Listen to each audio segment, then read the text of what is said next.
Backstage, the Austin City Limits Music Festival, day 3 of 6, and I'm joined by The Sacred Souls. Welcome. So you played it last week. What was that like? What was memorable week 1 for you guys? Oh, it was great. The energy was great.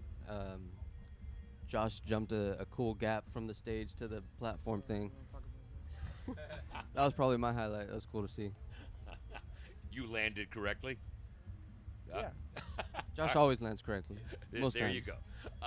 This is a different experience, obviously, than South by Southwest, where you're running around playing a dozen different things.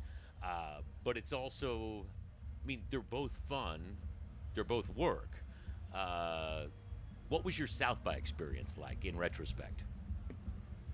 South by was a lot more hectic, I'd say. Yeah, like you said, it's a lot of running around, and it was cool though. But it was like maybe like we played like 3 sets in one day, so kind of takes a toll on the mind and the body. Yeah, tiring for sure. Yeah, it's not very fun to sing multiple sets in a day as a vocalist, so I was a little cranky.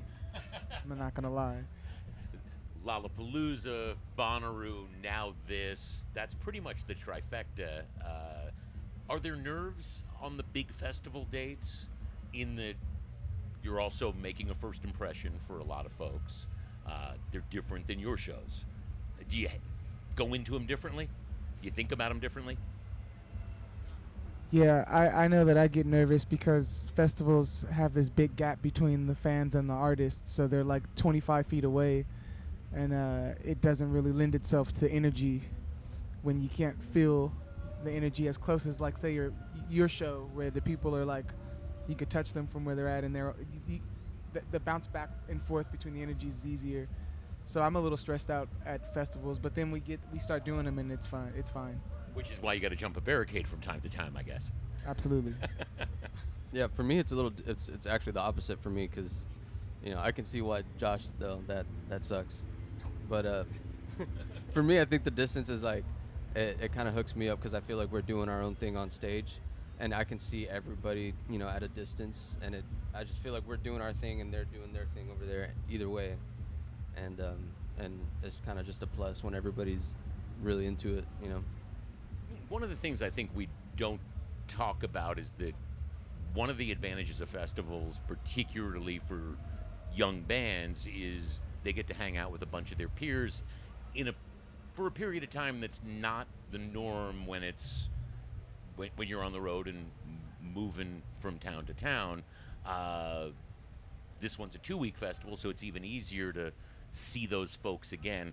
Has that relationship building important across this last year or so? I feel like in theory it would be, but a lot of the festivals we haven't stayed for the whole time, so we leave to go do other shows.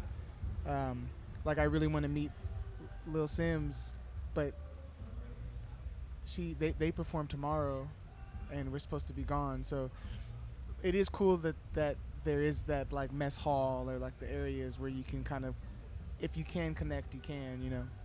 It's just actually making it happen is a different thing.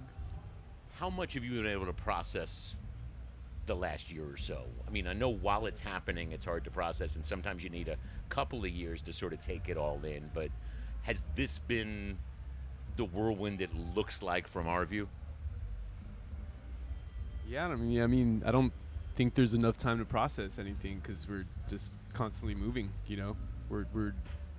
We've been on tour pretty much like 2 years straight, so yeah, there's not enough time to process anything, but in a way that's good, because that way you just keep pushing forward.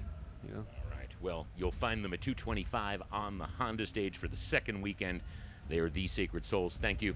Thank you for having us. Yeah, We'll be back with more interviews and performances from Backstage at the Austin City Limits Music Festival throughout all 3 days of this second weekend in Zilker Park with Austin City Limits Radio.